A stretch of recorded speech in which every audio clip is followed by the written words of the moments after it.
I don't know, y'all. I don't know what to tell you. I'm not happy. I'm sick. I'm sick to my stomach because the Eagles won another damn game. We're going to talk about that one today on episode 81. And also, we're going to look ahead to week 13 of the NFL. And I got to show a little more love to the NMSU Aggies. Welcome to Gridiron Nation, mi gente. Strap in, kick back, and just relax, baby. Vibe with me on this Tuesday night, familia. Grab yourself a cold one because it's time to get busy, y'all. Let's do it now.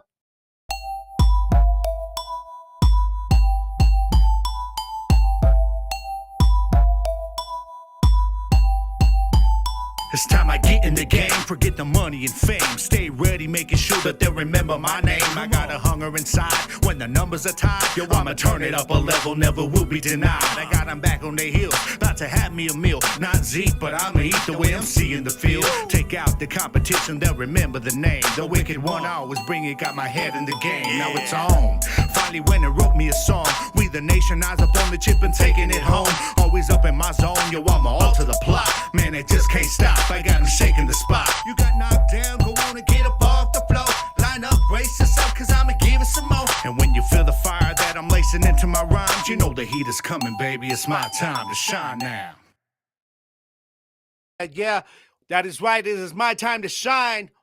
What is up, familia? Welcome to another episode, man. Another episode 81 to be exact.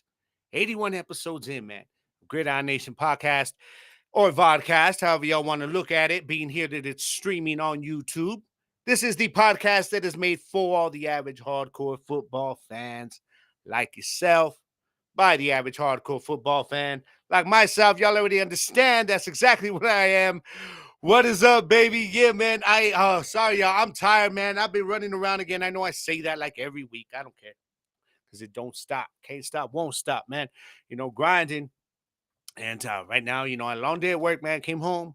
Now I'm ready to chill with you guys for just a little while, man. Talk some football. Give us all a little bit of a distraction for the week, for the crazy time of year, man. So what's up, y'all? Hit me up in the chats. Y'all see y'all already here? Yeah.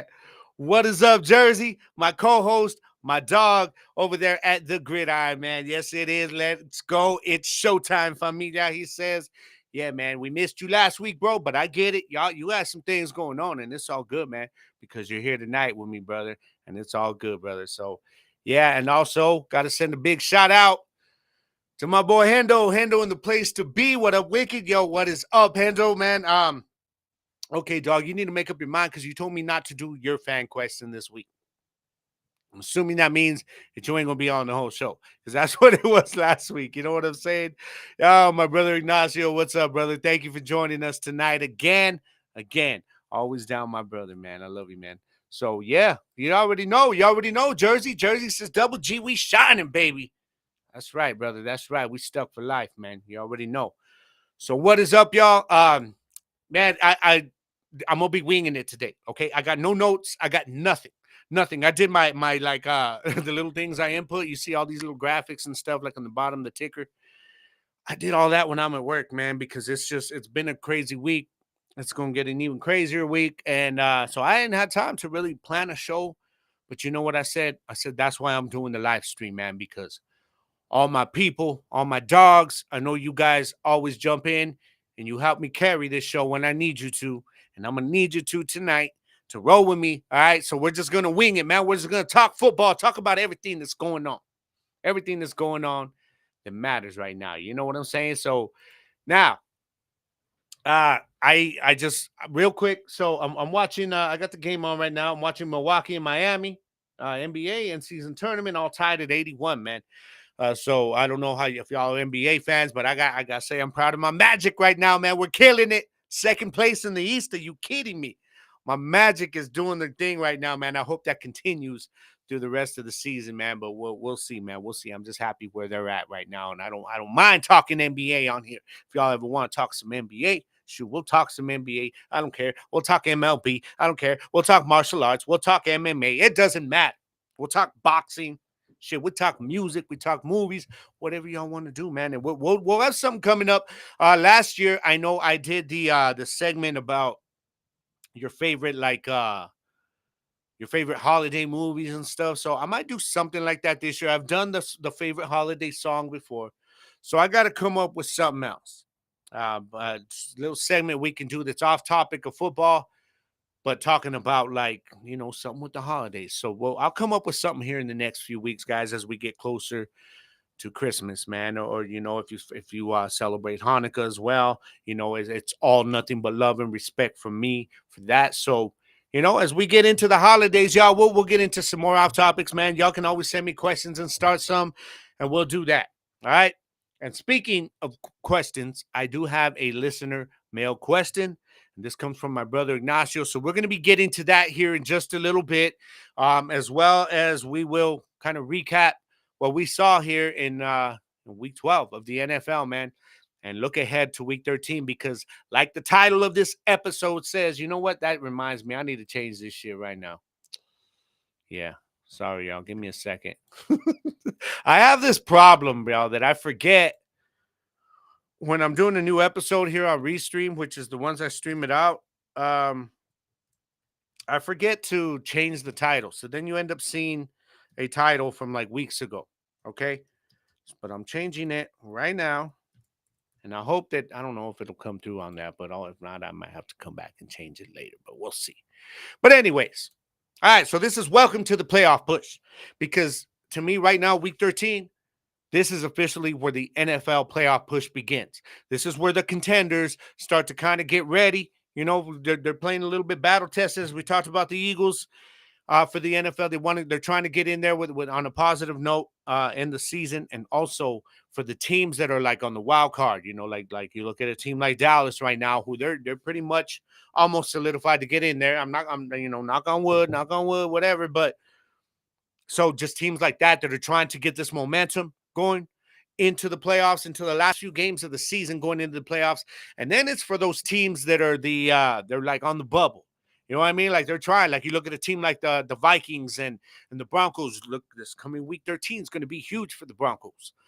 So they're trying to get into the playoffs. So that's what we're talking about with welcome to the playoff push, because it is time for that NFL playoff push, guys. So we're going to get into that today.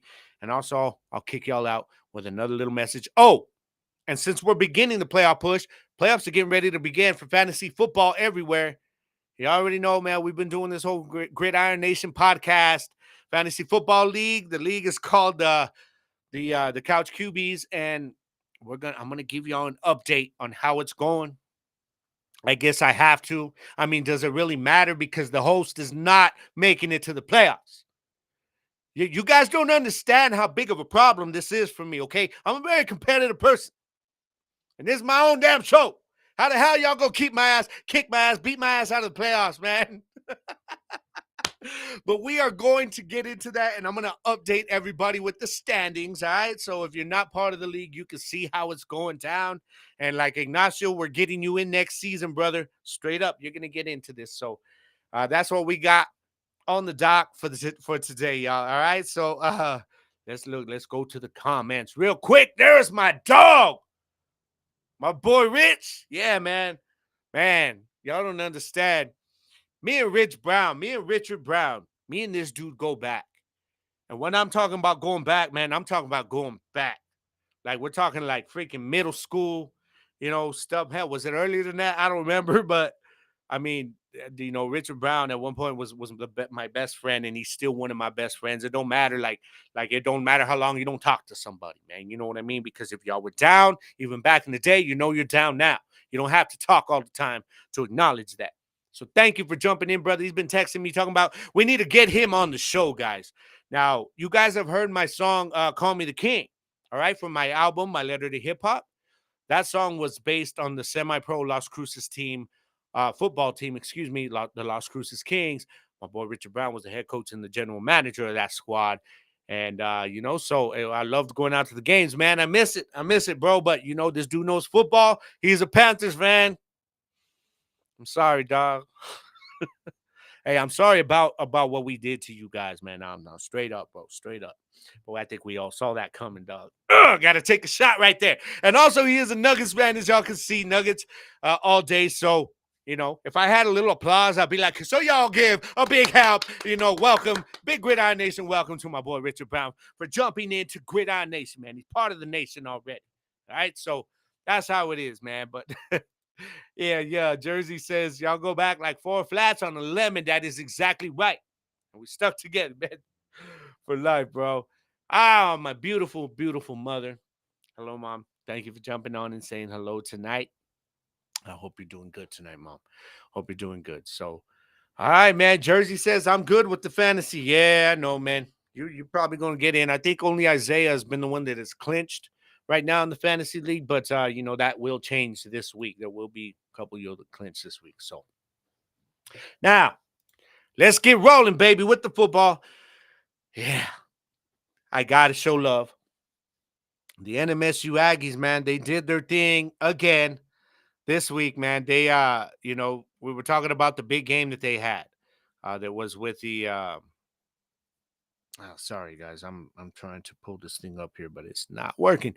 They played Jacksonville State this week, guys, and it was full, it was a close game. It was a close game, but I told you guys that this was a legit team that they were playing. You know what I mean? So they went on to win the game 20-17, but it was so dope how they won it because it was like literally a walk-off. Like the kicker walked it off at the buzzer when it went 0, done.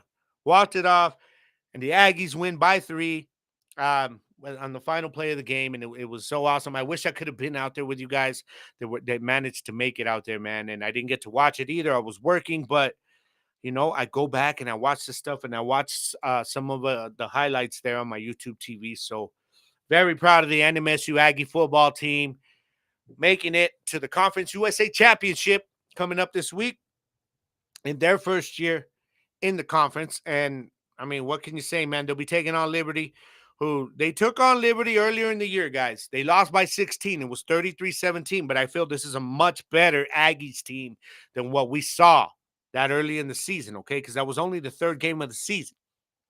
So I think the Aggies are going to win this ball game. I think they will. I think the Aggies are going to get it done. They're going to upset. Now, I'm not saying Liberty's going to be an easy game. It's not, because obviously they're in the Conference USA Championship. They're 12-0. They're ranked number 25 in the nation, which I should have added. I apologize, onto that little graphic there. Yeah, I should have put number 25 Liberty. But hell yeah, I'm actually surprised that the NMSU didn't get ranked this week. It's kind of like, really? Like, y'all gave them votes last week after beating Auburn, and then they turn around and beat a good team in Jacksonville State with a very good record, and they don't get into the top 25, man. I thought Liberty should have been higher than 25. Aggies at least 25, but that's okay. That's okay, because this championship game is their chance to prove themselves. And Diego Pavia, Jerry Kill, and everybody that they got there with NMSU, I know they're going to bring it, man. And I see them win this game, man. I think Pavia's going to have a big game. Go represent New Mexico, man. We got your back. All right, so I'm hoping that the Aggies can pull this off. I think they will, but Liberty's not going to be an easy one, man. And then it's time to look ahead to bowl season after this game. So regardless of whether they win or lose, I do think NMSU will get into a bowl. I think this win will dictate which bowls will be available to them, because as a conference champion, that opens up a whole new, some new bowls that they're actually able to get into. So it's going to be interesting, y'all. And it is on Friday. I had to double check this. I had to, because I was like, Friday? What the hell? Why on Friday, man? Damn. So it's going to be at 5 p.m. I am going to catch this game, and I hope you guys will be watching too. And MSU Aggies fans, got to support the squad, man. Definitely got to support the squad. So hopefully the Aggies get this game and get themselves a nice, good bowl game. All right, man. So, all right, let's go. Let's go into the comments. Mike, what is up, Mike? Damn, Crosstown Kings in the place to be tonight in the stream. What is up, brother? Thank you for jumping on, man. Appreciate you and saying what's up, man. Showing some love.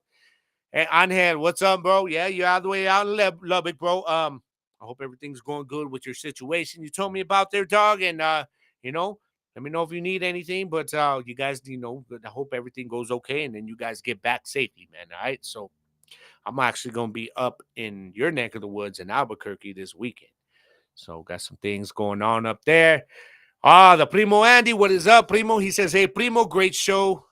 You keep it real. Love it. Thank you, Primo. That means a lot, man. That means a lot. Say hey to little Johnny. Love you guys. Well, Johnny is Ignacio. He's in the stream, so he you just said hello to him. All right, so yeah, man. Now let's keep rolling. Let's keep rolling. Ignacio, we're talking about the Aggies game. He says, looking forward to this game. Yes, we all are, man. I think we're all just very genuinely a little surprised about how the Aggies just continued off of what they did last year. And I think we're all surprised as Aggies fans because, like I've told y'all before, like we read this story before with the Aggies. They look good one season, and the long, it'd be long seasons of losing, and then they'll get a good season, and then after that they're trash again. And that's why I was hesitant to jump on the wagon at the beginning of the year, even after a bowl game last year. Oh, but I'm sold now. Yeah, I'm down, man. I'm down, and I don't apologize. I don't know how many times. I'm sorry, Aggies. I'm sorry, Jerry Kill, Diego Pavia. Yeah, but I'm on board with y'all now, man. So we're looking forward to this. Yeah. It says NMSU by 7. I do not think that this game is going to be a blowout on either side. I think it will be a close game, and I like that prediction, man. I'm going to roll with you, Rich, on that one. I'm going to agree with that. I'm going to call NMSU by 7 as well. Definitely, definitely. Jersey says, I think NMSU needs to move to a different conference to solidify their name as a contending team. Well, see, that's what they're trying to do eventually, Jersey. But the thing about with NMSU is after they left the WAC, they were an independent as a football team for a couple of seasons. And so now they were with the Sun Belt too for like a year or two. But now they just got an invite to the Conference USA. And this is actually a step up from where they were. But that's what they're trying to do. And I think that's why it is so important they get this win and that the university and the alumni, all the boosters, man, Jerry Kill, head coach, y'all got to keep this man. Do not let the football team fall victim to what our basketball team constantly does. Always. Our basketball team, man, we are always so competitive. We're NCAA bound, almost every year, winning the conferences.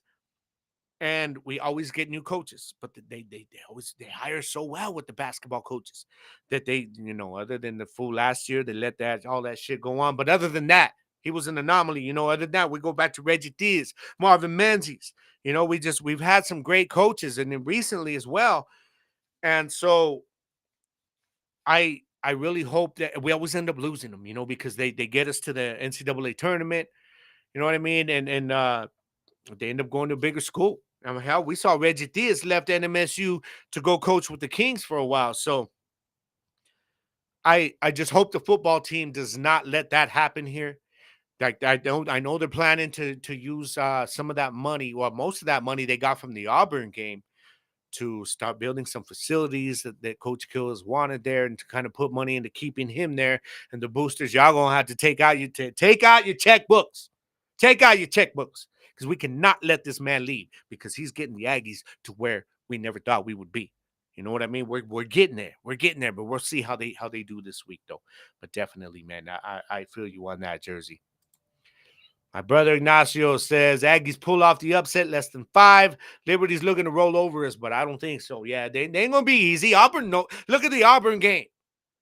You know what I mean? Like, Liberty's gonna look at that Auburn and Jacksonville State game, and they're gonna be like, all right, yeah, this is not the same Aggies team that we saw in week 3. You know what I mean? That's what they're gonna be saying. If they're smart, that's what they're gonna be saying, man. Straight up. But they are a solid team. Yes, they are. Yo, Mike, throwing that fire up. Appreciate you, brother. Appreciate you. All right, man. So let me scroll on down here. Take one more comment on here. Brother Ignacio says Conference USA. It's definitely a step up from the independent and Sunbelt Conference. Yeah. But we keep Jerry Kill there, and they keep building this thing. Hell, they'll be moving on from Conference USA in a few years. You know what I mean? That's the plan, I'm sure. Hopefully we can keep them there.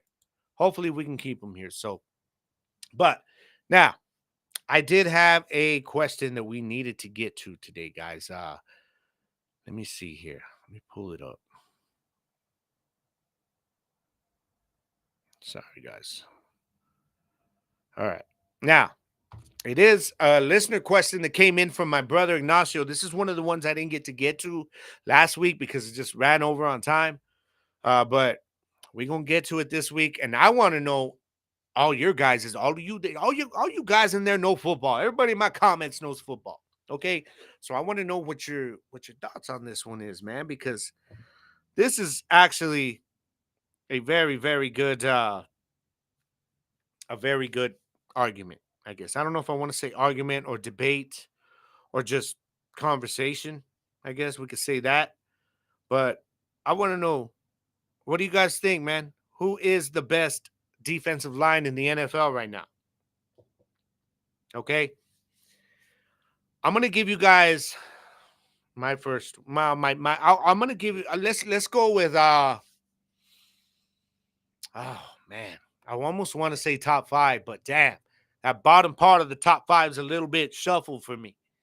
You know what I mean? So I'm going to go with top three. We'll go with top three. All right.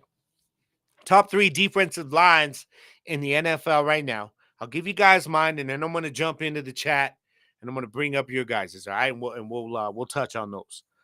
So, as for me, right now, um, my number one offensive line off the bat is San Francisco. Now, a couple of weeks ago, that was not the case. A couple of weeks ago, it was my number two team, which I'll get to in a minute. But the addition of Chase Young, while I did say I didn't get the move because I thought they could have used that money on a receiver for depth, I thought that it was a good move. It was just one that they were already an elite defensive line. Okay, but I'm not going to hate on what's been going on with it since. All right, so the San Francisco 49ers are the number one defensive line in football for me. Okay, um, I'll just start from the top, and let's just put it out there because the Chase Young addition is what did it for me, like I said. And I thought that my my next team I'll talk about in a minute was going to be that squad, and then Chase Young came in, and I've seen what they've done after the bye week with this dude, and it's like, damn, this was a hell of a move for the 49ers to make right before not only the trade deadline but right before the playoff push, man. So they're already an elite offensive defensive line, excuse me, and pass rush just got better. And I think this helps because let's be honest, Nick Bosa has not been the Nick Bosa of last year. He's been good this year, guys. He has been good. He's still elite, but he is not playing as defensive player of the year Bosa that we saw last year. This is only going to help him. I mean, Chase Young comes in. We know the talent. If he can even get close to what we saw his rookie year, damn. Damn. You know what I mean? So I got to give the 49ers my number one spot in terms of best defensive lines in the game right now. Okay. And you can look at lot of different things. Maybe in a week or two, we'll talk about like best defenses in the NFL. That's another fun one right there. Like overall defense. But for now, we'll just roll with that. All right. So I got the 49ers. And now my number two, I didn't post these ones up earlier, so you're just gonna have to listen. Put the things on. If there ain't no subtitles in this, all right. And you're not gonna see the name of my number two squad there, but y'all should already know who it is, man. I mean, y'all should already know who I think has the number two, very close number two, best defensive line in the game. Mm-hmm. Yeah, yeah. Y'all already know because our defensive line ain't playing this year. Dallas Cowboys, you can hate us. You can hate us. And I know y'all do. Because if you don't love the Dallas Cowboys, you hate them, right? There's no in between with that squad. So, but I mean, you guys cannot deny what Dallas Cowboys have done on that defensive line. The defense as a whole, but we're talking about the defensive line in particular. Number 4 overall in sacks this year. And if we're looking up and down that line, I mean, you start with our veteran Tank Lawrence.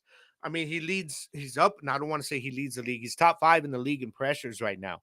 And he's always getting those pressures. This man can change and alter a play. People think because he's not getting the sacks that he's not effective. Nah, if you know the game, then you understand exactly the impact that DeMarcus Lawrence has every single week, man. Absolutely. And he's a great leader. So that right there. Now we've had Jonathan Hankins at nose tackle has been filling in well in that run stopping. We're still working on Mozzie Smith, but he's getting there. Mozzie's getting better. I told you guys by midseason we're gonna start seeing some improvement. And we're starting to see it, man. His PFF grades have picked up as well. And also Osa Odigizua, what can I say? My dude has broke out this season. He's absolutely killing it right now. And then, of course, Michael Parsons, baby.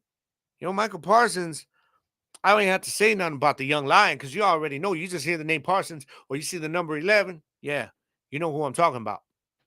So that is why we are the number 2 best pass rush in the league right now.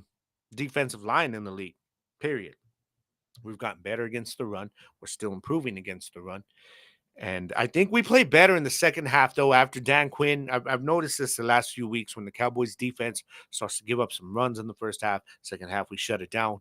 But I think they're getting better against the run this year. Definitely, Mozzie Smith is improving as expected. And the pass rush is there. All you got to do is see it. I mean, Dallas Cowboys are one of the top 3 teams in pressures this season. And we need best defense of the year conversation and defensive player of the year because there's a dude on this defense. I know it ain't got nothing to do with the D line, but a dude by the name of Deron Bland, who we'll talk about in just a little while because he made history, who deserves to be in this defensive player of the year conversation, y'all. But I got the Cowboys at my number 2, and the number 3 was a little tricky because I'm looking at Miami Dolphins defensive line has been playing very well this year. And then, of course, we look at the Buffalo Bills defensive line, even the Eagles defensive line, but they've been vulnerable as well.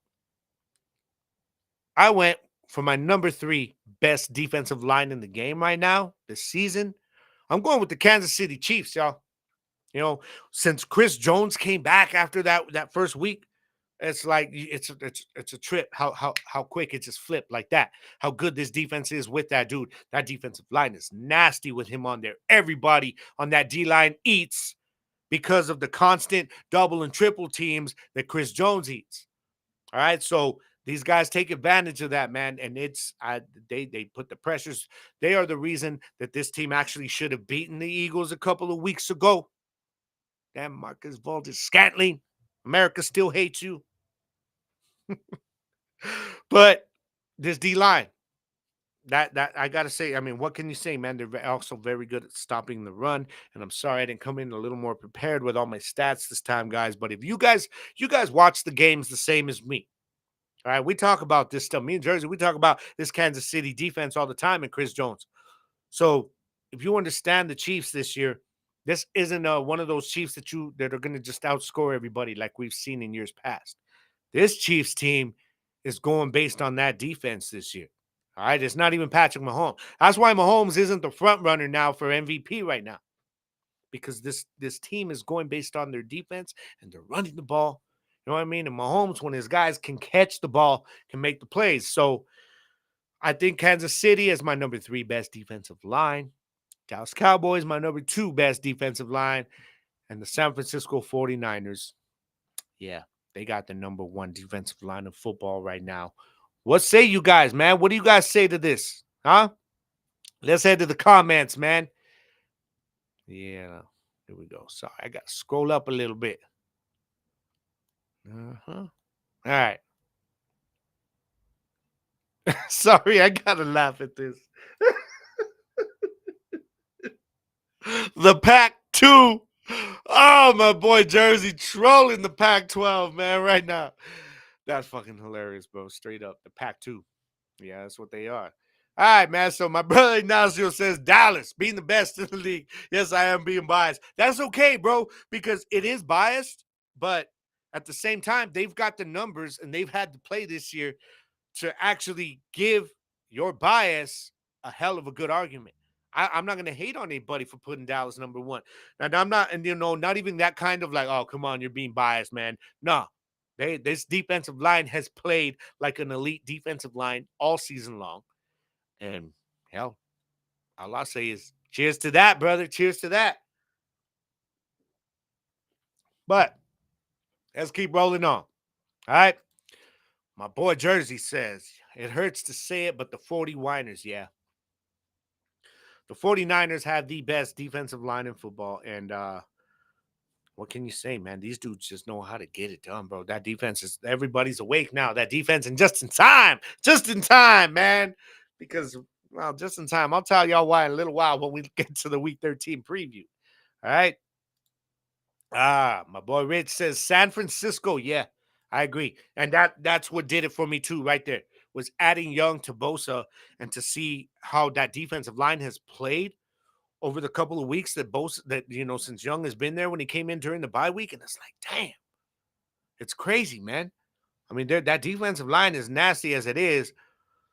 Ooh, I hope y'all play nasty this week, man. That's all I'm saying. Yeah, and Jersey, see, that's what I talked about the Cleveland. Cleveland is the same thing. Now, I want to see what's going to happen here, with this injury they got there. But they got some injuries on that defensive line, and Myles Garrett, that's big because he changes everything. He's like the Chris Jones of this defense. But yes, and that is why I told you it was them and the Chiefs that I was like, damn, kind of flipping back and forth as my number 3 squad. But I ain't gonna hate about you putting them number 2 either, because they played up to that. They definitely have. And Dallas number 3. Okay, so that's cool, man. See, top 3. You can flip these teams around. You can flip these teams around any way you want, and you're not. There's no wrong answer here. Your majority of people would probably say San Fran right now, but there's no wrong answer with these 3. Even if you put the Chiefs in there as well. You know what I mean? And and Eagles fans, y'all need to settle down, okay? Because don't be like, no. What about our Eagles? No, I'm sorry, but that front has not played like y'all expected this year. They've been good. They have not been elite. Okay? They have been good. They have not been elite. So before any Eagles fans try to come at me, they're not even top 10 in sacks. So, yeah, y'all are just outside the top 10. Just saying. Brother Ignacio says San Francisco second. Yeah. Yeah. San Francisco second. I'm cool with that. Broncos are improving. You got to wonder how they would be right now if they had kept Bradley Chubb. And last year when they traded him to Miami. But the Broncos are playing good, man. Damn. Jersey says to bring Bosa and Chase back together from Ohio State years, it's been crazy, bro. Yeah. Yeah, and that was one thing somebody pointed out, like the chemistry. It didn't take them long to find that chemistry again. Hell no. You play together in college? Yeah, man. Locker room brothers, that's the way it goes. That's the way it goes. Brown says, Richard says, brothers think alike. Yeah, me and my brother. Yes. Jersey says, we play bum teams. Man, I don't even want to hear that. See, I think it's funny, man, when people are like, oh, the Cowboys have played trash teams. Okay. So for you guys who aren't Cowboys fans out there, and I'm not saying any of you said this, all I'm saying is, let me ask you guys a question. When you get trash teams, what is a great team supposed to do to that trash team? Answer me. I'll wait, because I know I got a few seconds till you see this from when I say it, and then you got to comment. So what are great teams supposed to do to trash football teams when they play? Tell me that. That's right. What up, Rig? By the way, what is up, Rig? Hope you're doing good, bro. Sorry about your loss this week, man, but damn, that was a hell of a game. Your boys proved that they belong. That's for sure. Them Houston Texans, man. But that's right. They're supposed to smash. Like Ignacio says, the great teams against bad teams are supposed to roll. You know what I mean? They're supposed to, like Jersey says, whoop their ass, beat their ass. That's right. And what's Dallas been doing to these trash teams?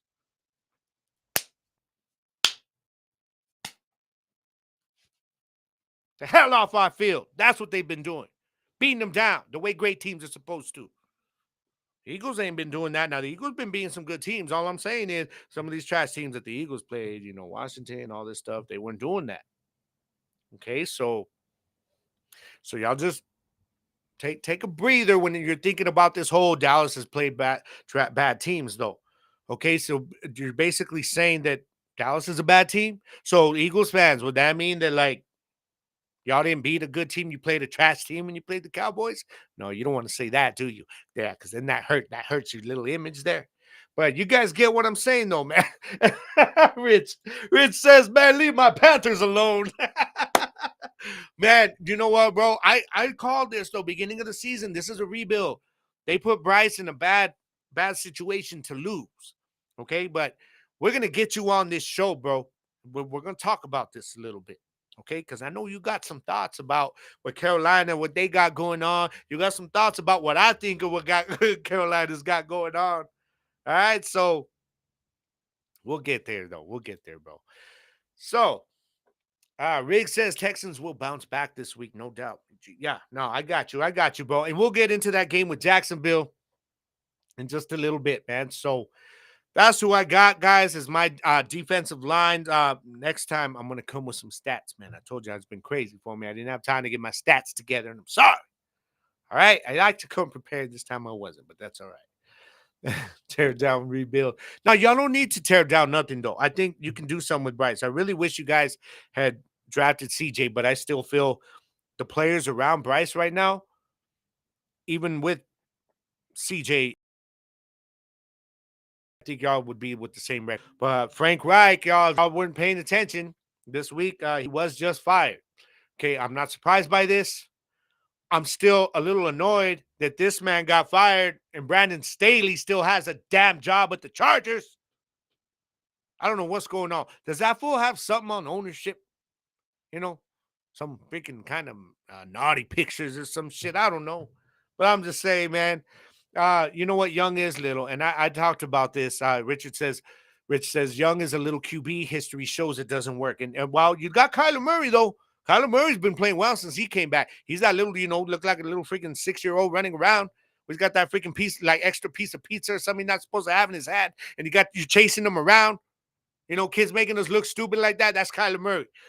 But see, what Bryce Young, I talked about it in my quarterback draft preview way earlier in the season, before the season. And the reason I had CJ higher is because I felt CJ was better prepared for the NFL game. He was ready to come in and hit the ground running.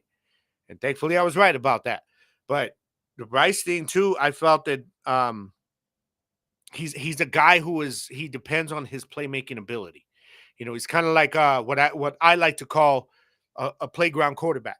You know what I mean? Like y'all feel me? Like when you get that quarterback, like I talk about this a lot with my quarterback, Dak Prescott, that when you get him out of the pocket and you let him just start freaking directing his guys out there, that's when they make plays on the fly without thinking. That's Bryce Young. And because he is so little, that's why he has to get out of that pocket. He can see the field better. He can manage things better when he's on the run. That's what he did in college, man. His playmaking ability was top notch. The NFL is a whole other different game. They're going to have to build around what he does. For Carolina to really make him a success there, they're going to not just try to, they're obviously going to try to develop his pocket play. Okay, but that comes without saying. But they're going to have to start building an offense that caters to what he does well. You know what I mean? To help him get out of the pocket, man. Get some speedsters at receiver, because it's a problem when 31-year-old Adam Thielen, who's never been a wide receiver one, is your wide receiver one. That ain't going to work. You know what I mean? And Miles Sanders, I liked that move. Problem is the dude can't stay on the damn field. Okay, I don't know. And Chuba Hubbard ain't scary nobody. So y'all need to go draft a running back. But oops, you don't have your first round pick, man. Y'all gave that and DJ Moore to the Bears. Damn. Y'all left Bryce with nothing, bro. With nothing. You do need a wide receiver one. Y'all might have to do something in the draft with that, or even free agency. I don't know what your money situation's like. But say relax. Oh, my dog, man. I'm glad you jumped in tonight, bro. Straight up. You were talking. I know you're replying to him about we talking about that game. Yeah. The refs cheated him on 3 calls, Jersey says. Yeah, man. So, but Richard agrees, man. You got to get this dude to roll out. That's how you get a guy who's like A game is is playmaking, man. When just he can dictate the field, he can see the field, he can dictate his receivers. If he's got to take off, he's a threat there too. So they're gonna have to build an offense around what he does if it's going to work, man. So, but I don't know how the hell we went and got into a whole damn conversation on the Carolina Panthers and did a little segment on it, but all right, man. So that thank you, Ignacio, my brother. Thank you so much, man, for sending me that question. So y'all be sure to, if you've got any questions, man, hit me off on text if you've got it, or you can just go on to my social medias, and my email. Actually, if you have a question, email it to me, man. gridironnationpodcast@gmail.com, or on Facebook at Gridiron Nation and the number one, Twitter at the number one Gridiron Nation, or just go in the search bar and look up Gridiron Nation Podcast. And you'll find me there. All right, man. Send me your questions. Let's talk about it. Whatever y'all want to talk about. If it ain't football related, that's okay. We'll talk about that too. All right. Whatever y'all want to do, man. We're going to do that. But also look me up on Instagram at @GGarcia_Gridiron. And on TikTok, yes, I'm trying at Gridiron Nation Podcast. So you guys got me on there. Go on. Also follow me on YouTube, okay? Gridiron Nation Vodcast with a V. And follow me, subscribe, and share all of these guys. I'm trying to get this built up, all right? So if you can help me out, just share all my social medias, man. If you see a post from me, maybe share it to your football groups, whatever, all right? And it'll help me out, man, trying to grow this thing that I call Gridiron Nation Podcast, all right? So appreciate y'all. But let's get into some NFL talk, y'all. All right, let's get into some NFL talk now. Give me a second because I'm kind of thirsty. Cheers. All right. Let's get it on, guys. Let me go to the comments again real quick. Oh, okay. Now, Jersey, see, I hadn't seen nothing about this.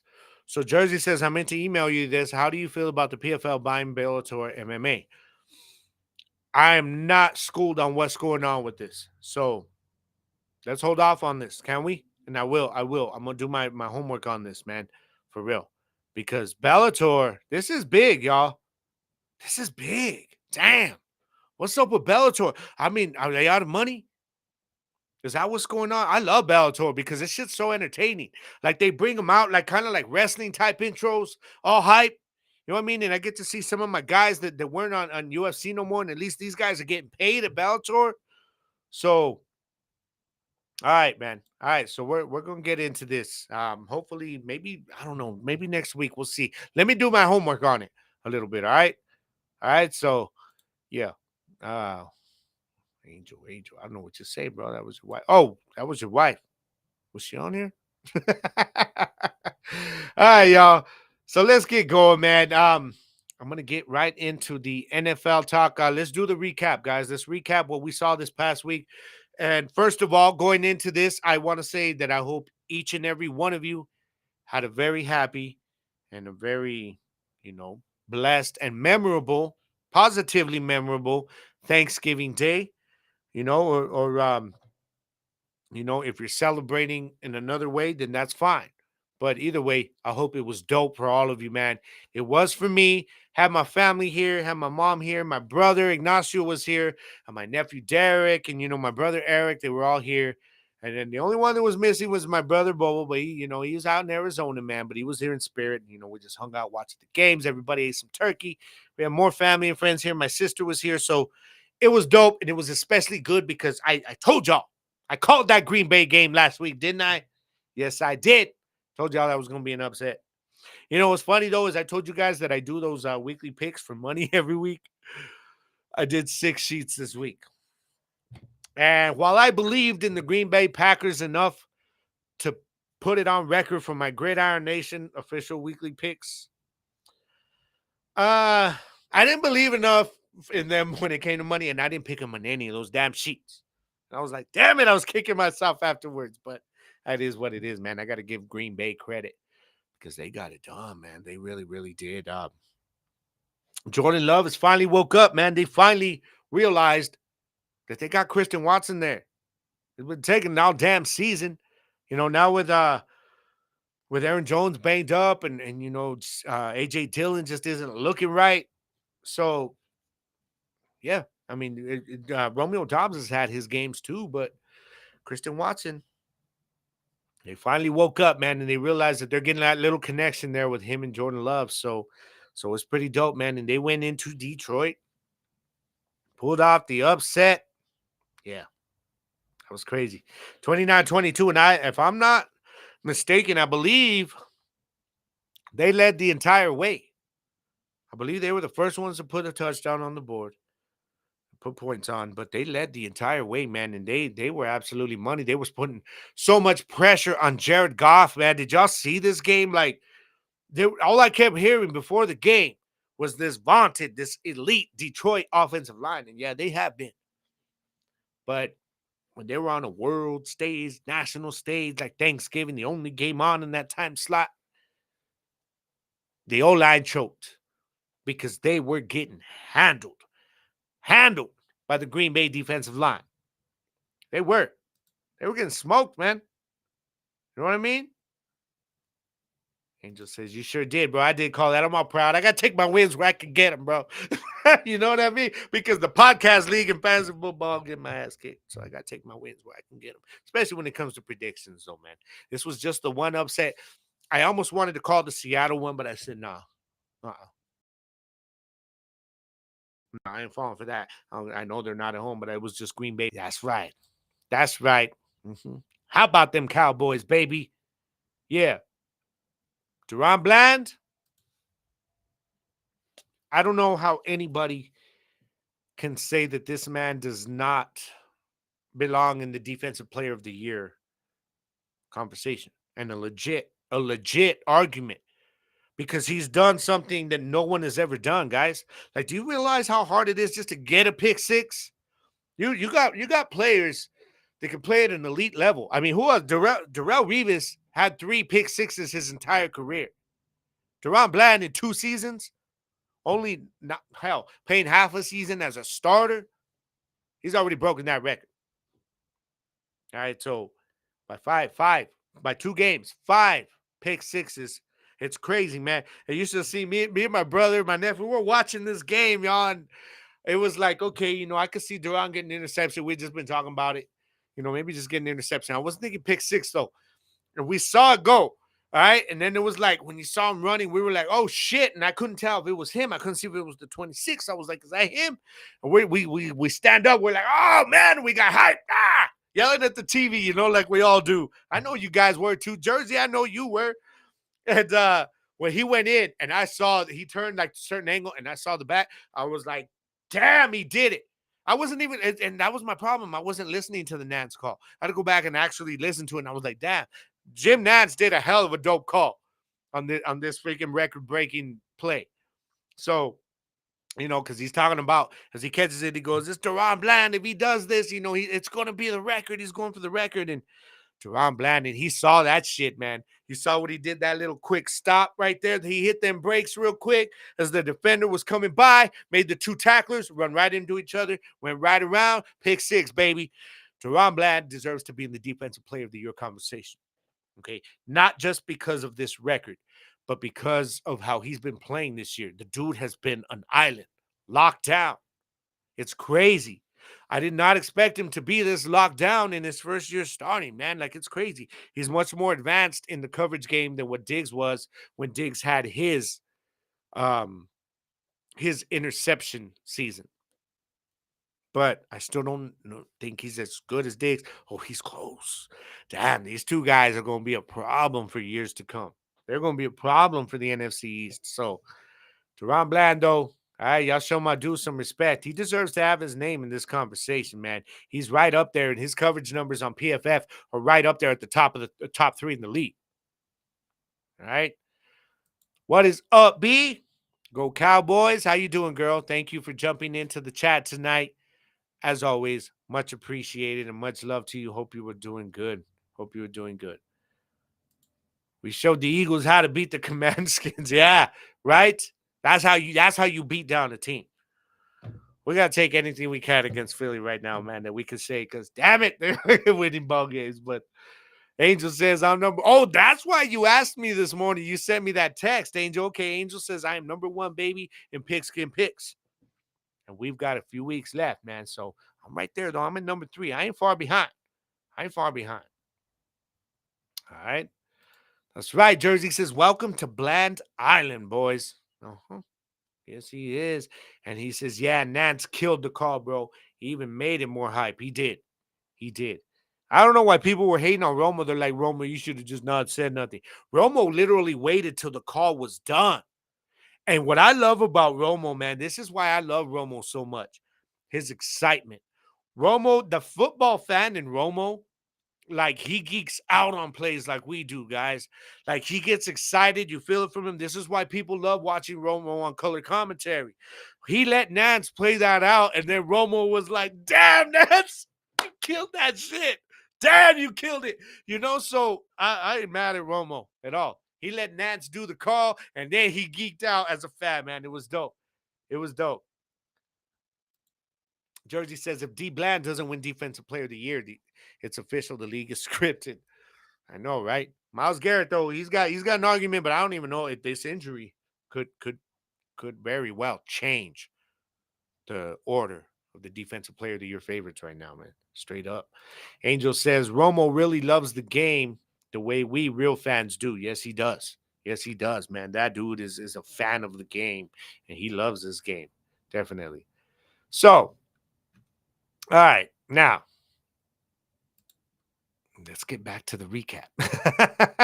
I was talking about the Cowboys game, and then of course, the 49ers, they won as we expected them to. Nothing really to talk about with that game. Let's get into what some of the big games for Sunday was. We were going to talk about the Texans game to rig. This one, guys, the Jags, this was a lot closer, I think, than what a lot of people think. If you watch that game, this was the game I watched the majority of the morning. And the Jags, I got to give them their credit because their credit is due. You know what I mean? They went on the road against a very hot Texans team right now, against a very hot, like a guy with his hot hand right now. CJ Stroud is up there, man. And they held this team to 13 points, that offense. That Jags defense came to play. They were applying pressure all day long. The linebackers played really well. And Trevor Lawrence, he is finally starting to look like the quarterback that I expected to see going into the beginning of the season. It's about damn time. He played like an elite quarterback in this game against a very good team, against a decent defense on the road. 23 of 38, 364 yards, y'all. 1 touchdown, did have the 1 interception, but he averaged almost 10 yards a pass. So, heck of a game. There wasn't a lot to the run here. And it was clear that the Texans were going to focus their defensive efforts on shutting down Travis Etienne Jr., and they did just that. He had 20 carries for 56 yards. He averaged less than 3 yards a carry, 2.8 to be exact, man. So they shut him down. But that's when Trevor Lawrence woke up, man. Let's look at the stat line here in the box score. Dude went to 7 different receivers in this game. Okay, Calvin Ridley had 5 of those catches, 89 yards. 89 yards, 1 touchdown. Great game for Calvin Ridley. Great game for Calvin. Christian Kirk had 4, added 89 yards as well. Didn't have a touchdown, but the dude had the highest average with 22.3 yards per catch in this game, man. So he had a good game. Luke Farrell had 3 catches for 55 yards. Evan Ingram, 5 for 49, the tight end. He also had a couple drops. Starting to see, I saw New York Giants, Evan Ingram come out just a little bit. No. Y'all don't want him to start dropping passes, man. All right? Because that's what he did in New York all day, dropping touchdowns that would have won games. So, just overall, a very, very good game. And Oluokun, again, just killed it with 12 tackles, had 9 solo tackles for that Jacksonville defense. He is the heart of that defense, and they play to his level in this game. Absolutely, man. So, got to give it up to Jacksonville. CJ Stroud, he still played well. He did. He had 304 yards off of 26 completions on 36 attempts, 2 touchdowns. No interceptions still. The dude just knows how to take care of the football. But he just couldn't make enough plays, man. He couldn't get the ball to enough people. And that's saying something because he actually had, what am I looking at, about 9 different receivers in this game. The problem was 10 different. Problem was he only went multiple completions to 4 different guys. So, of course, Devin Singletary, he had 6 for 54 yards, but his main guy was Nico Collins in his return. And I'm still mad I didn't start him in the league. I was supposed to. I forgot to plug him in. 104 yards off of 7 catches and 1 touchdown. And Tank Dow had 5 catches for 50 yards, and they had a touchdown. So this team is still going to be okay. They're going to be all right, man. Now, we'll look ahead in just a bit to what they've got going on. The other game I wanted to get to, actually, I got 2 more games, of course, but we'll get to this one. The Broncos and Browns. Now, I put this out there on my graphic that I was picking the Broncos to win this game. Okay. I thought, man, they're playing very well right now. They're on a winning streak, on a 5-game winning streak right now. They're tied with the freaking punk ass Eagles for the longest winning streak in the league right now. I washed my mouth out just saying that. But the Broncos, man, y'all getting it done, man. This is a far cry of a team that from what we saw against Miami. When Miami hung 70 on y'all, this is not that same Broncos team, apparently. All right, so let's jump into the stats a little bit, guys, because, I mean, I got to give it up to Russell Wilson in this game. Russell Wilson, while he did not, like, channel his inner Tom Brady or something, manager Russell Wilson exactly what he used to do in Seattle. Make the throws when you have to. You know what I mean? Protect the football. Don't turn it over. And just manage the clock, man. And he did that well. He only had 13 completions off of 22, but all 13 counted, man. 134 yards, 1 touchdown. The defense, though, balled out. Defense played very, very well in this game. But, I mean, it was Cleveland, who's now 7-4. And they're dealing with, they don't know what they're doing at quarterback. They don't know what they're doing. Okay. Had a quarterback change during the game. You know, they had some injuries, man, because I believe PJ Walker had to come in because DTR got hurt. I don't know they don't know what's going on at quarterback either. And now Myles Garrett might be hurt. Javonte Williams had 18 carries for 65 yards. I need better. My fantasy team deserves better. Javonte, I drafted you in 4 leagues this year, dog. Stop making me look bad. He was playing well for a little while. But this one, I can't. I'm just clowning because he went up against that defensive line that Cleveland has. So I honestly didn't expect Javonte to have a big game. But in some of the leagues that I have him, I had no choice but to start him, okay, because of who else I had on the bench. But they did enough, man. That defense made sure that they kept them, head above water. I got to give it up to the Broncos because they are now 6-5, y'all. And if the playoffs started today, they would be in. It's crazy. It's crazy how the Chargers are the team in that conference. It's like that division, the AFC West. Chargers are like, damn, look at them just winning ball games. And here we are losing. Yeah. Kellen Moore, damn. I don't know what's going on. I don't know. You know what? I know exactly what's going on with the Chargers. It's Brandon Staley. Brandon Staley. I don't care. I'll blame him for every damn thing. I don't care. Bad traffic in LA, blame it on Brandon Staley, okay? That's what I'm saying. Fire that man. Anyways, I'm getting off the topic of the game, and I'm sorry. I tend to do that. As those of you guys who follow my show loyally do, and I know who you are. But let's go to the chat here, man. What y'all think of this game? Let's go to Jersey. Jersey says, Broncos are on fire right now. Not going to lie, Russell is looking like Russell from the Seahawks. Exactly, bro. He's just manage the game. Let your defense do their thing. Use your run game. Throw the little passes when you have to. Extend some drives so you can give your defense a rest. Yeah, straight up. Straight up. Yeah, Angel. Angel says, you live on YouTube, too. I am live on YouTube right now, brother. Gridiron Nation Vodcast. I am on there. All right, man. So, what else? Jersey says Staley should be coaching Pee Wee, man. I don't even want him coaching my damn Pee Wee league. Hell no. Defense is going to be trash. Defense will be trash. Your little 6-year-old linebacker can't tackle. Oh, what is up? B number 2. B Garcia. Yeah. Thank you. Thank you, girl. You and B always just miss each other because she was commenting earlier. She might still be watching right now, though.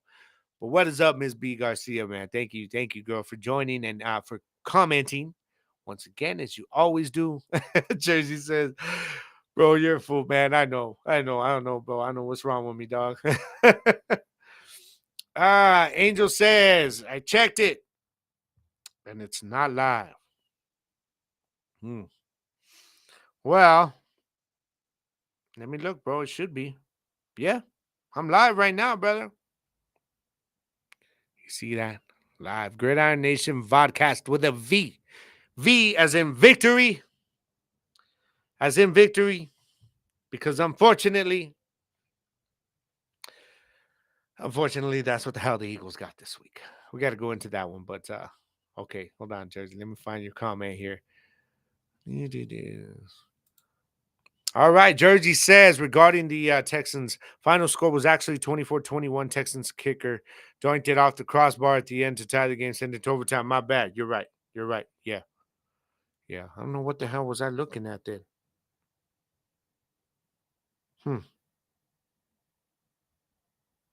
Yeah, I don't know. I must have typed that shit in wrong. Oh, well.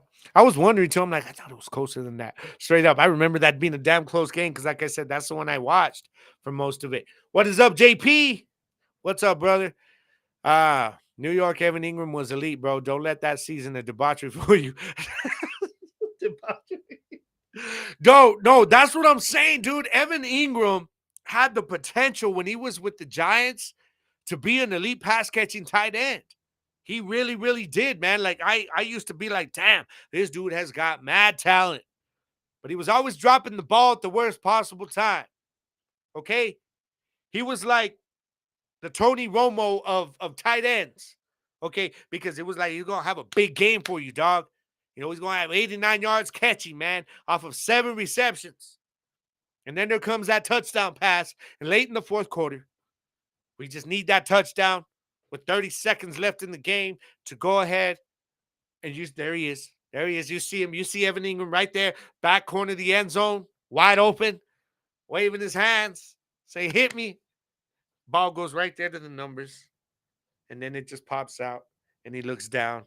And you Giants fans look down. And you're like, damn it. That was Evan Ingram that season, man. Straight up, bro. But you know what I'm saying? He was, though. He was a hell of a good pass catcher. But now he's doing his thing there with Jacksonville, man. He earned that contract he got. He did. So now, all right. My brother says I'm watching on YouTube, so we're good. All right. I'm missing some of your guys' comments here. Sorry about that. That's right, JPC. Defense is important for those Pee Wee games.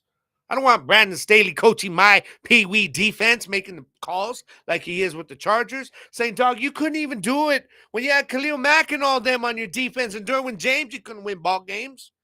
You ain't going to do it with the Pee Wee squad. All right, man. So let's be real. Oh, man, I'm just being stupid. Y'all just having some fun, man. Y'all are my distraction tonight. All right. So, all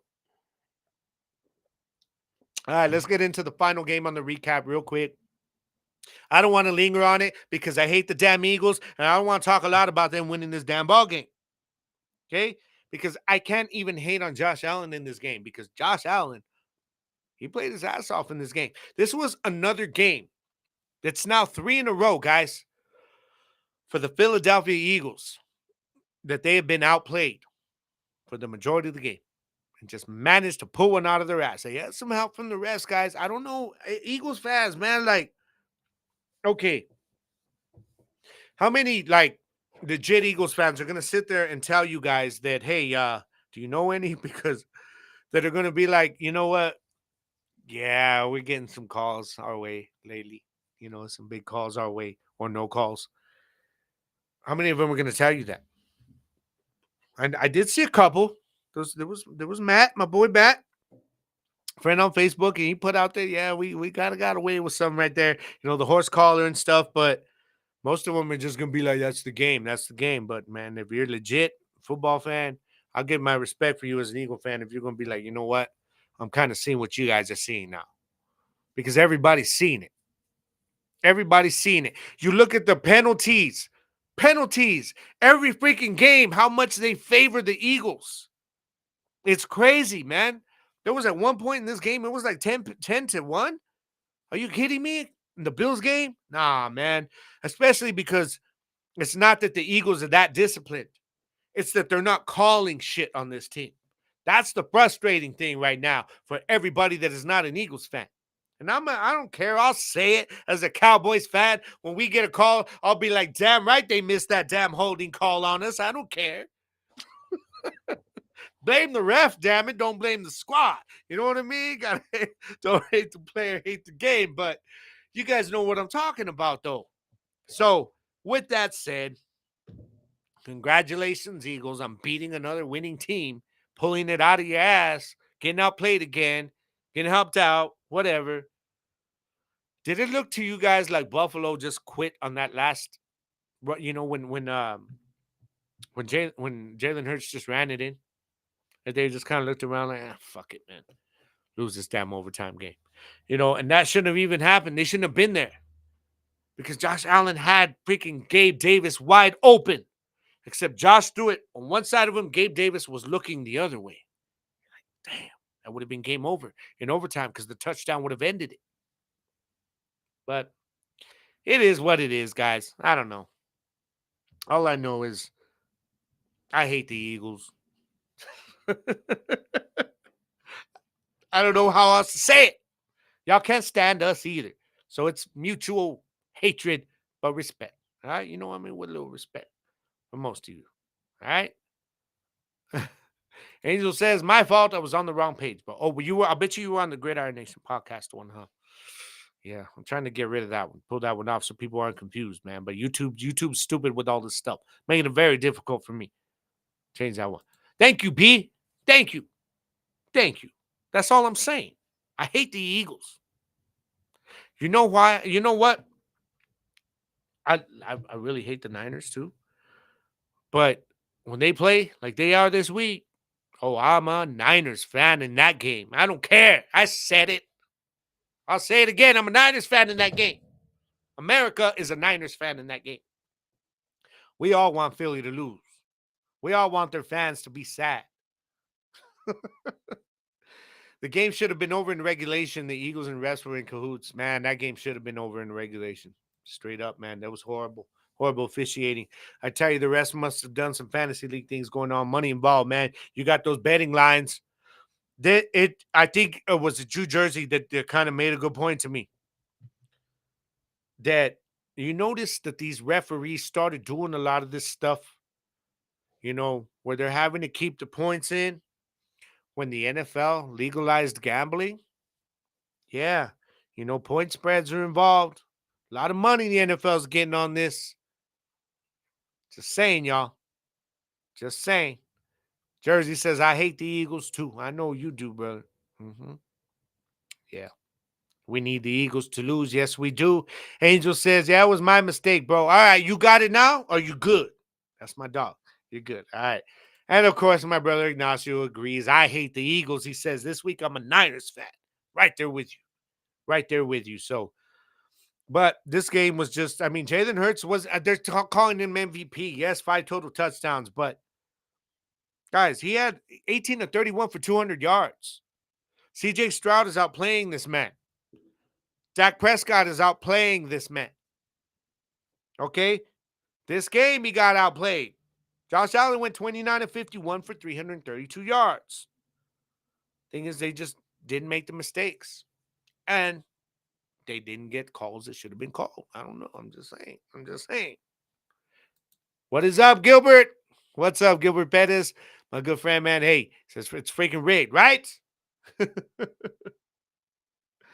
No, you're right. Jersey says Jalen Hurts ain't playing better than CJ or Dak. Stop the cap, fanboys. Exactly. Eagles fans ain't going to admit it. Hell no. And that's why we hate y'all. That's part of it. So, ain't nothing else to talk about this game other than Devontae Smith, 7 catches, 106 yards. He helped me on one fantasy team, but I would rather my fantasy team lose as long as the Eagles win. Okay? Even if it's the money league. That's how much I hate you. Squad. Woosah. Find your place of zen and stay there. All right. All right, man. Angel, it's all good, brother. Don't you worry about it, man. All right, you do your thing, man. You get at me. All right, you can catch the episode later on or tomorrow. I'm gonna try and have it up on Spotify and stuff. All right, so you'll be all right, brother. It's all good. Much respect to you and your familia, brother. Jersey. So talk about the Eagles. He says exactly why we hate y'all. Period. Exactly. We just hate you guys. I don't need a reason, but I got plenty. I got plenty. My brother Ignacio says, I wonder if Jaden's ass hurts from all those rabbits he's been pulling out, right? Right? You know, all the little tush push. Uh-huh. Yeah. Yeah. But all right, y'all. Let's keep rolling on. Let's keep going, man. Let's look ahead, guys. Let's look ahead. Let me change my little ticker here. Now scroll on down. I got all kinds of stuff on here too, though. NFL Week 13 preview segment. All right, guys. So let's look at this now. We're going to start with the Thursday night football game because this is a big one. This is a big one. It is for the wild card race, for the Cowboys to stay in the division as of right now, depending on what happens with the third game we'll be talking about here. But they're trying to stay ahead, trying to go to 9-3 against the Seahawks. So we're kind of reeling right now, guys. They lost a couple games, didn't look good against the Niners. They're banged up. I don't know. It doesn't look like Kenneth Walker's going to play. He didn't practice today. He didn't play against the Niners either. But I'm not going to look past Charbonnet. There's a reason people have talked about Charbonnet getting more reps in this offense, and he has, and he produces. Okay, so that's sorry, let me pull up something here because I'm trying to find out what's going on with Geno Smith. Now, he is listed as questionable. Now, I expect him to play because this is the playoff push. I just, told you guys, this is the beginning of the playoff push. They're right there in the wild card hunt. They're in a wild card spot. They need to win this ball game, especially if something happens that it comes down to them in Dallas.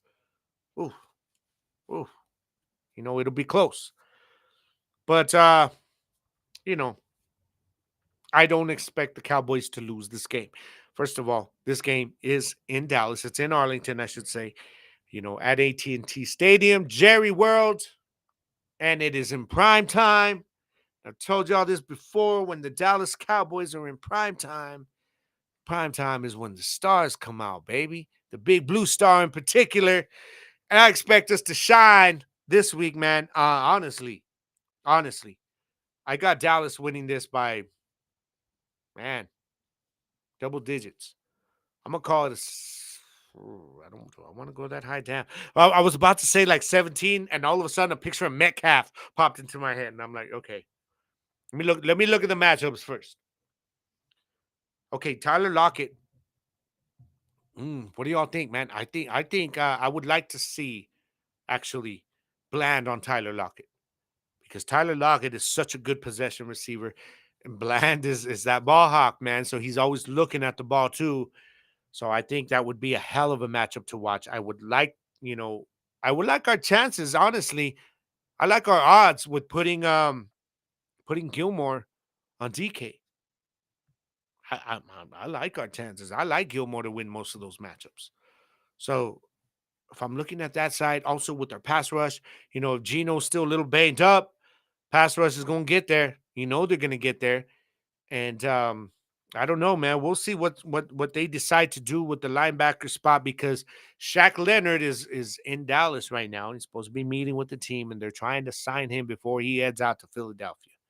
We'll see. He will not be there for this game, even if he got signed. Okay, it would likely be next week. But what I'm saying is, who are they gonna? Are they gonna try some new guys out here this week? But Damone Clark's been playing very well, as well as Bell. So expect the linebackers to play well. Expect the defense to play well as a whole. And offensively, I know that defense has been pretty solid for Seattle this year, but it's not gonna matter. Dak he's on a roll right now, guys. He's seen the field. He's making plays when he has to.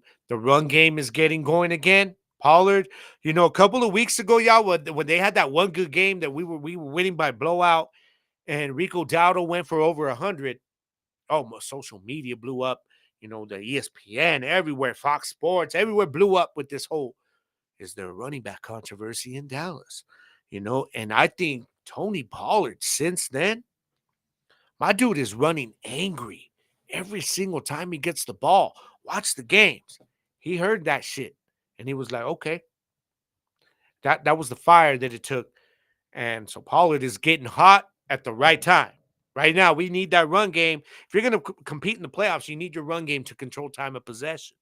So I think everything's rolling right now, man. Our receivers are going. We saw Brandon Cooks had another big game. CeeDee Lamb caught another touchdown. He's top 3 in almost every major category right now. So, yeah, I'm going to pick Dallas to win by 17 points in this game. I said it, and I'm going to own it. I think they win big. Double digits, definitely. So, in Dallas, yeah, I like our chances there. So, what do you guys think, man? What do you guys think of this game? Give me your predictions, man. Let me go into the comments here. And here we go. Here we go. Sorry, I just saw JP's comment talking about Jalen Hurts. See the tush push? Yeah. Jersey says we are going to blitz the Seahawks. Yeah, I could see that, man. I think Micah could have himself another multi-sack game. I mean, he's going to be seeing the double teams, though, but we know what happens when Micah sees double teams. That's when Osa starts eating. That's when Gallimore starts eating. That's when Tank starts eating. Plus, if we bring the blitz, go ahead. Double up on Micah when we blitz. It's all good. Everybody else is going to eat. But I think Micah's going to have a big game. My brother, let's go to B. She says, go Cowboys. That's all she got to say. Let's go Cowboys. Brother Ignacio says, as long as they don't sleep on Seattle, Cowboys could roll on the Seahawks at home. I agree. And I actually read an article today, and they was talking about the Cowboys, and, they're saying we are not looking past Seattle. It is tempting as people that talk about the game, that do media, like being a podcast host here, or if you're like a blogger or you write articles, it's very tempting to look ahead to that Eagles game next week. We ain't going to do that here, okay? Because, nah. Seattle is a legit team, okay? They're 6-5 right now, above 500. Of course, if Dallas beats them, people are going to say, well, they're 6-6 now, so you still didn't beat an over 500 team. Bullshit. Dallas wins this game going in against what is going in a team over 500. This will count as a win against a winning team, okay? So I don't want to hear that crap. But I just feel like this is a game that they cannot look past because Seattle has weapons, y'all. Lockett is good. Charbonnet's good. He is. And DK Metcalf, when he wants to be, is dominant. I just like our chances with our defense, the way we're playing at home with our offense. I think Geno is going to be under a lot of duress because I told y'all the Dallas Cowboys, in my opinion, have the number 2 rated defensive line. So they're going to be a problem for him. We just can't let the run game get going. And I think we'll be all right because we got to make sure they don't have a run game to keep Dak off the field. Dak's got to be on the field, man. Get the ball to those tight ends, and just get rolling. So I'm with this. Ignacio says, boys, by 14. I'm with that. I like it. Yes, this is the key right here. Longest home winning streak in the league right now. Dallas Cowboys. We are undefeated at home, and we are the stars. That's right. It's on our logo. The Dallas Cowboys are the most famous team in the NFL, and it's been that way for years, even with us having a bunch of losing seasons. Isn't that crazy? Even when the team was trash, that's all everybody was talking about. Dallas Cowboys. I know y'all hate it. JP's like, man, y'all just shut up and move on to the next damn game. Making me sick. Jersey's prediction, though, he says Dallas with a blowout. I agree, my friend. I definitely agree. If we look past the Seahawks, he says we will lose 2 in a row. Yeah, and we can't. And I think the team knows this, though. I think they're focused. They know they're playing a legit team this week. They know this. All right, so let's keep rolling, y'all. Let's look on to the next game I wanted to get into. This is the 11 o'clock game here in Mountain Time. Broncos at Texans. This is a big game. 2 6-5 teams, man. One of these teams is going to, because both of these teams right now are playing for wild card. Let's just be honest. Texans can still win their division, but that loss to Jacksonville was major. Okay, so these two teams are playing for the playoff positioning, the wild card, and this one is in Houston. So Houston's getting two back-to-back home games right off of this one. And man, I don't know. See, the Broncos defense has been playing better, but like I've always said, defense travels. But the Texans, man, they are so good and at home. And I like the role the Broncos are on. Their winning streak, 5 in a row. But I like CJ Stroud and what he's doing a little better at home. So I think that Broncos winning streak, it ends at 5, and I got the Texans winning this game. I agree with what Rick said earlier. I do think the Texans will bounce back, and I think it will be in a big way. Now, the key here, guys, is that Broncos defense. See, this is why I'm just like, I'm not going to call this a blowout. I think the Texans are going to pull one out like a field goal at the end of the game, maybe even an overtime game, because the Broncos defense is going to bring it. You're going to have Pat Surtain on Nico Collins. I am almost tempted to bench Nico Collins in the 2 leagues I have him in this week, because Pat Surtain just shuts everybody down. I mean, the dude is just money. He's a lockdown cornerback. So I don't know where I'll go at that, but I think that's going to be a big difference. Whoever Pat Surtain is on, whether it's Tank Dell or whether, because I guarantee you, if he's locking him down and Tank Dell starts balling, they're going to switch him over. It's going to be difficult, but the Broncos can be scored on. I think the Texans will do just enough. I think that Devin Singletary is going to have a key part in this game. He's going to have to. He's going to have to, because that secondary for the Broncos, they're going to bring it in this one. But I got the Texans winning a close game. Like I said, maybe a field goal, maybe something like overtime. But JP was talking about, we must have been talking about the Cowboys when you typed this. This is part of the show. I go make some food, maybe use the bathroom. You're nuts, bro. All right, Jersey says Texans edge it out by 7 or more. Oh, you're saying by more. Okay. See, I don't see it going by more than 1 score. I think that Broncos team will, but you never know, man. I mean, this season's been so crazy. We could see the Texans roll. I mean, the offense is good enough. I just have a feeling that that defense is going to show up, but we'll see. We'll see. He says the Texans need the Jags to lose at least 2 more games and then win the division. Yeah, they'll have to win out, man. That's going to be tough to do. That's going to be very tough to do. So that's going to be the early game, guys. My brother Ignacio says Broncos are rolling. Broncos by 3. Okay. Okay. You're going to be the lone wolf on this one. Yeah. And again, it doesn't matter who wins. I don't see it being a very, it's going to be a close game. It's not going to be a widespread game with the scoring.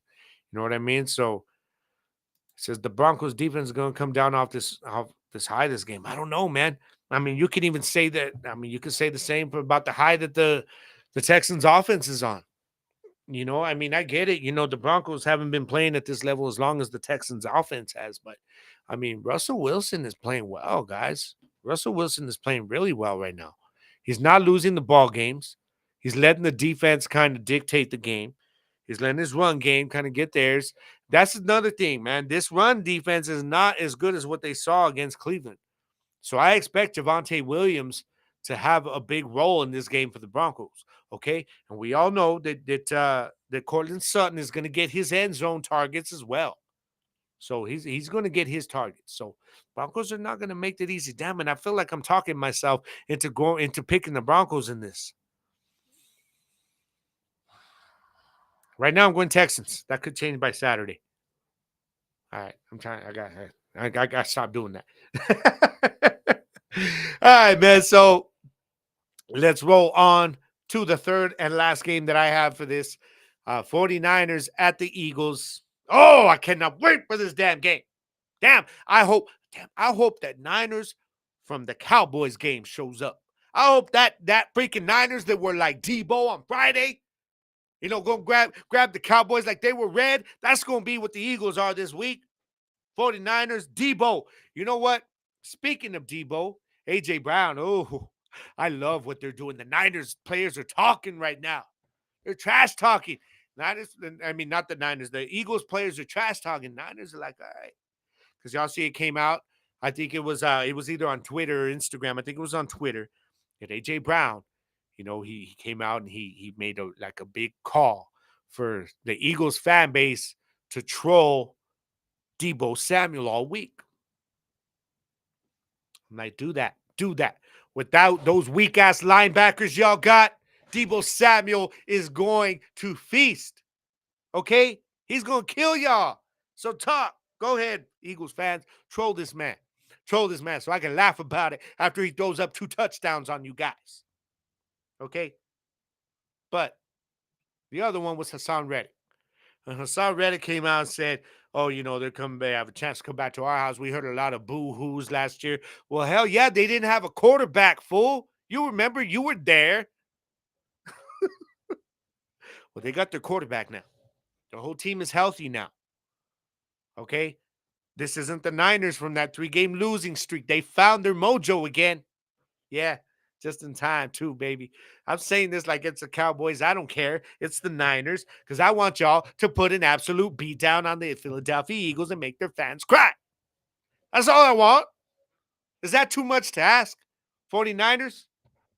All right, so please, everybody in the Niners show up. Christian McCaffrey, I want you to continue that. Well, it's not the streak no more. The streak got broken, but you started a new touchdown streak. So let's continue that. All right, Brandon Ayuk, you need to ball out this game, okay? Because guys, let's be honest. Darius Slay and Bradbury, Eagles fans know this. Oh, they have not been what they were last year. This is a vulnerable secondary. You can throw on these guys. And I think Brandon Ayuk is going to kill either one of these dudes. Go ahead, put Bradbury on him. Go ahead. See what happens. George Kittle, better step up, dog. And I want that number 1 pass rush in the NFL that the Niners got. Oh, I want you to hurt Mr. Hurts. Hurt him. Hurt him. Please. I'm just kidding. I don't mean hurt him like injure him. Okay? I mean just sack him a few times and throw him down to where it hurts a little bit. And he's like, ah! That's what I mean. I don't mean to injure him. I don't know. No. Never that. Never that. All right? So don't be coming at me, Eagles fans, with this, oh, you classless motherfucker. That's not what I meant. All right, so yeah. Let's go to the comments. See what y'all got to say about this game. Oh, before we do, I do have the Niners winning this game, and I got them winning big, guys. Like, I'm talking 14 points. Book it. 14 points. Niners win. Go into Philly. Get it done. Put a beat down. Drop the Eagles to 10-2 with the division lead on the line next week coming into Arlington. That's what I want to see. All right? That is what I want to see. Oh, B. Okay. Good night, B. Thank you for joining us tonight. I appreciate you.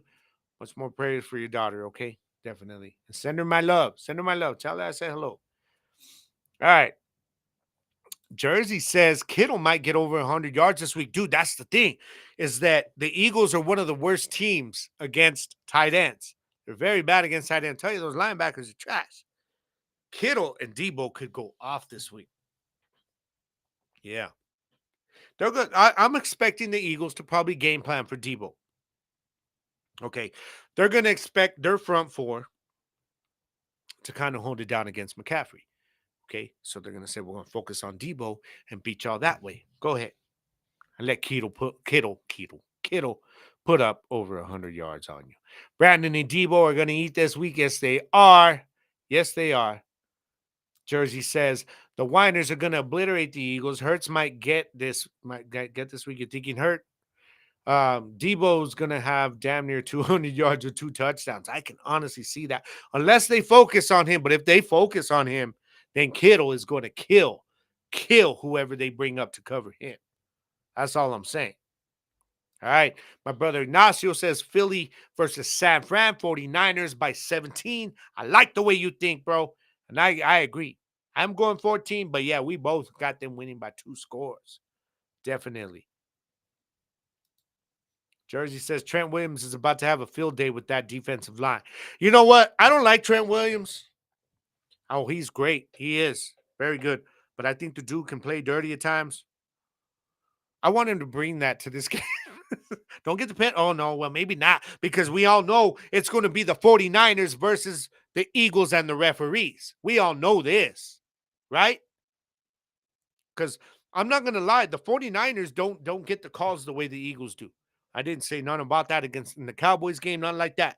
But the Eagles, man, yeah, Niners, y'all better be ready, man, because you're playing against the Zebras too. Okay, so just be ready for that. That's all I'm saying. That's why I want them to win big. Like, don't let the refs decide this shit. Hell no. Hell no. Jersey says, I don't like him either, but I hope he goes crazy against those punks. So do I.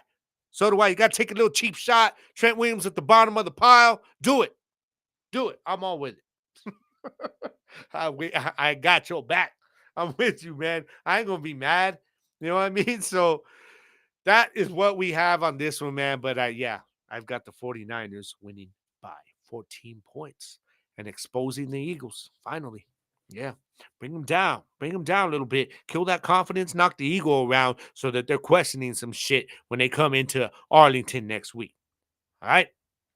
Now, let's keep rolling, guys. I'm gonna go real quick back to the chat. One more. We got Jersey says the Zebras and Eagles are gonna be plotting this week. Yes, they are. Yes, they are, man. Definitely. So let's get into the real quick. I got to update you guys on the Gridiron Nation Fantasy Football League Season 1 standings right now. I ain't happy doing this. I ain't happy because I ain't going to make the playoffs in my own damn league. It's the only league that I run that I'm not making the playoffs. The other ones I am. The other two, I'm just saying. I really am. But the league is called Gridiron Nation Podcast Couch QBs Season 1. All right, so I'm going to share this screen with you guys real quick. I'm going to give you guys the standings right here. All right. Here we go. Hopefully you guys could see it okay. Yeah, you guys getting that? All right. So, now if we're looking at this right now, it's horrible. It's absolutely horrible. Sitting right there, number 1, John Walker. All right. Yeah. Now, I got Isaiah, number 2 right there. Okay. And then, of course, we've got Jose. He's like in his 3rd year or 2nd year playing fantasy football. How has this man got a better record than me in my own damn league? I've been playing this shit for years. I don't know. But it happens, man. So he is sitting there, tied for 2nd, but in 3rd because of points and stuff. So now we've got Jersey right there in 4th place. We them boys, 7-5. All right, so the top 4 teams, guys, will get into the playoffs. Okay, there's only semifinal and then a final. And I think I got to double check it, guys, but I think it is a 2 weeks per round.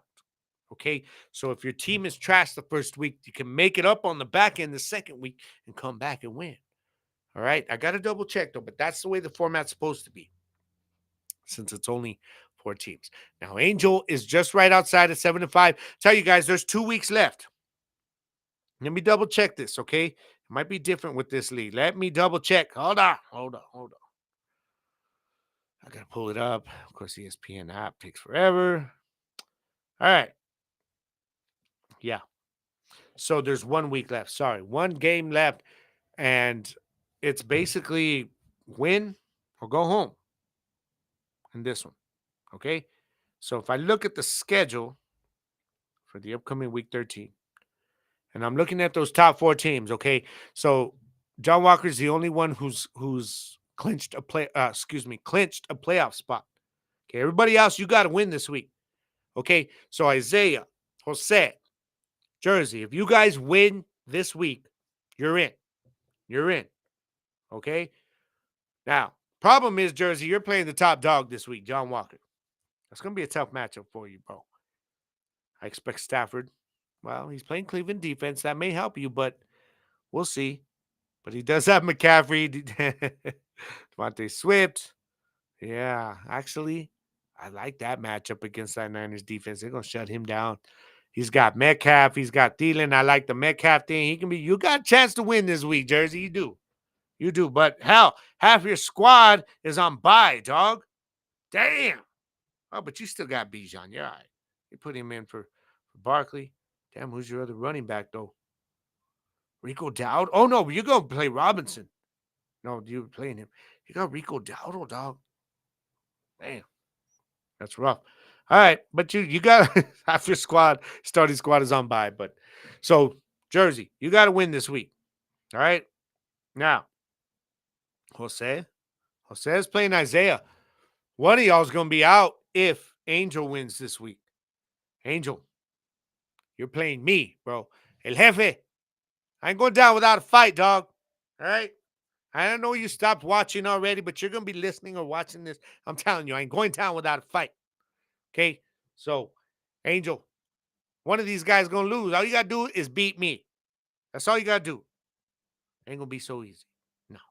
I got Justin Herbert, got Tony Pollard, Derrick Henry, Amari Cooper, Chris Godwin, Njoku, Kamara. How the hell did I freaking end up with only 4 wins this season with that roster? Damn. I don't know. I was trash in this league this year, guys. Straight up, man. But that's the outlook right there. All right. So basically, Jersey, you got to win. And Isaiah and Jose, whoever loses has to hope that Angel loses. All right, so that's the way it goes. Angel, if any one of these 3 guys right here loses and you beat me, you're in. That's the way it goes. All right. Now, I do have also the picks going on. The pigskin pick 'em. So for each of the for the pigskin pick 'em guys, whoever wins first place, I'm thinking of giving you. It's not going to be a lot. It's not going to be big. It's only just going to be like a Fanatics gift card or something like that, man. So just for the winner, this was the first time doing it. All right. So see exactly, Jersey. That's tough. You got a solid squad. He says, I know. I'm like, damn, what the hell? How the hell did I end up with such a bad record, man? Dang. I don't know. I don't know. Jersey says, I got Jalen Hurts at QB. I'm a little scared. Damn. Ooh. Yeah. Yeah. Damn. Guess that San Francisco defense, he could be good or he could be bad. You got CJ, though. He's playing Denver. What do you think, man? This might be a week to start CJ. I don't know. I'm just saying. It depends how much you believe in that 49ers defense. We'll see. We'll see. But all right. So that's where we stand with that, guys. But it's gonna be time for me to get up out of here. Roll up out of here, go inside, chill with the family for a little while because came straight from work. Got up in here with you guys. So I gotta go in and chill for the rest of the night, man. I first of all, too, I got it real quick. Some of you guys know what's going on with me right now. I got some things coming up this weekend, so I won't be on the Gridiron show this Saturday. But y'all be sure to tune in with Jersey. All right, if you're here in New Mexico, it's 11 a.m. Mountain Time, our time. Okay, so if you're not in New Mexico, then adjust accordingly based on wherever you're at. But y'all catch Jersey this week, man. He's gonna bring you another good show.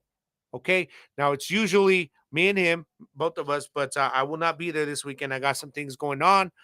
All I ask is that you guys maybe say a little prayer for me and mine here. Okay. Might help us out a little bit, with what we got going on this week. But that's why I will not be here. But also, every Tuesday during the season, y'all can catch me, Gridiron Nation Podcast, with host Gabriel Garcia, aka the Wicked One, on Tuesdays. Y'all already know where to find me, how to find me, and be sure to share it, man. Just share it, subscribe, follow, like, share, all of it. All right, help me out, man. Help me get to that next level. I'd really, really appreciate it. So now let's my brother says, right on, brother. Cool show, my bro. Appreciate you. I appreciate you guys. Always, man. Always. I always come on before I start the show. I say a little prayer. I'm like, Lord, help me have a good show, man. Just be myself, get my people. But thank you guys for helping me carry this show tonight. Like I said, I didn't come in with an agenda. I said, you know what? We're just going to put this out there, put out the games, talk about the Aggies a bit. We're going to talk some football. And that's what we did tonight, man. It's all love to every one of you. Thank you guys, all of you. So before I go, you already know what it is. Got to get into a message for the week. Okay. And I was trying to think, man, what do we talk about this week? And I was thinking about being at work. Okay. I had a long day today. And this time of year, it can get a little difficult to just keep a smile on your face at work, man. Like sometimes it's like, damn. You know what I mean? The customers can be challenging at times. Sometimes you're just tired. Sometimes you're trying to get stuff done and it's frustrating because you can't get off a register, whatever. But I do feel like it's important to, when you're feeling that way, when you're feeling stressed out, when you're just feeling like down a little bit, when you're just like, damn, I ain't in the mood for this shit today, to keep smiling, guys. You know, even when it's difficult, try to keep smiling because I guarantee you it makes a difference in how you feel in here and up here. Okay. It sometimes I'll have to force it a little bit, but then the more I get into it and I start talking to customers and I'm just lax and I'm just like, okay. And you know, it's a lot easier to smile because it's a lot more genuine. You know what I mean? The more you do it. And the more you do it, the less you're just kind of feeling stressed out about simple little things of everyday life, man, with what's going on. You know what I mean? So all I'm saying, guys, is when life's testing you this week, or you're just dealing with some BS, or maybe you're just not in the mood, maybe you're just tired, whatever, man, something, whatever it is, just try to keep smiling, all right? Even when it's difficult to do so, because sometimes that smile rubs off on other people too, you know, and then they pay that smile forward. It helps everybody out, more people than you know. All right. So just try doing that this week, guys. And, you know, like I always tell you guys, man, I always tell you guys, no matter what's going on in life, it can get difficult. I know it really can. And hell, I'm dealing with some stuff right now, guys. We're dealing with some things here. And I just want to tell you guys that no matter what you're dealing with, man, you got people that support you in what you do every day. You got people that show you mad love. You've got friends, you've got family, people that got your back. You know what I mean? People that are actually that call you friend or call you family, not because they have to, because they care about you. So that's something to smile about. And that's something to remember when life's throwing its everyday BS at you, because that's a thought that can help you kind of motivate you to see more of what life's doing to you so that you get back up, you brush yourself off, and you adapt. You know what I mean? Because in the words of the great Bruce Lee, that's right. All y'all got to do is be water, my friends. I'm going to catch you guys next week. Yeah, man, I'll be out this weekend. But you know, you can catch me on. I'll put up my picks, you know, by the weekend and stuff. And go Cowboys this Thursday, big game, man. But y'all be sure to stay tuned, and y'all be sure to catch Jersey, okay, on Saturday on the Gridiron Show. And I'll be back next week on there. Hopefully, I will see my work schedule, but that's another thing in itself. Be water, my friends. I will catch you guys next week. This is Gridiron Nation, y'all. Thank you once again, familia, for joining me. It's all love, baby. And I am out of here, man, in Jersey. Appreciate you, brother. I'm out of here, familia. Peace. I'll be blowing up and booming like the 4th of July. The #1 draft pick. Them has been till they past tense. Everybody wanna feel this glory I bask in. Kate and Nancy when they see my silhouette in the smog. Then you struggle with your breathing as I creep through the fog. Let's get it on. Gonna meet me up in the end zone. Before they know it, when they looking up and I've been gone. We hyped tonight.